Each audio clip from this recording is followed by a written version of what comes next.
Welcome back to The Dot, presented by Matt Bauer's Auto Group. And every Friday we're going to talk a little fantasy because it's always one of the most burning questions for people who play fantasy, but also just how the Saints game is going to go with these offensive weapons that they have. And the big question mark this week is Alvin Kamara. If he's officially questionable, but we didn't see him on the practice field Friday, which is always a bad sign. If Alvin Kamara doesn't go, what do you think they do at the running back position, since Mark Ingram is also a little dinged up this week?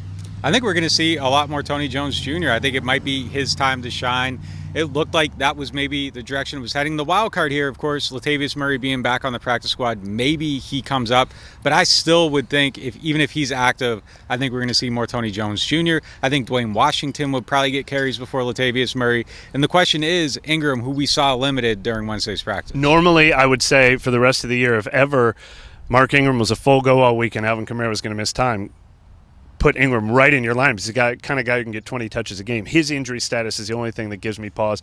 I'd be very surprised if Latavius Murray played a big role in this game, just coming off the street this first week. The other big question, though, this week is tight end usage. Everyone wants to know if Taysom Hill was a fluke in week one because he had those two big plays, but then he barely got used again.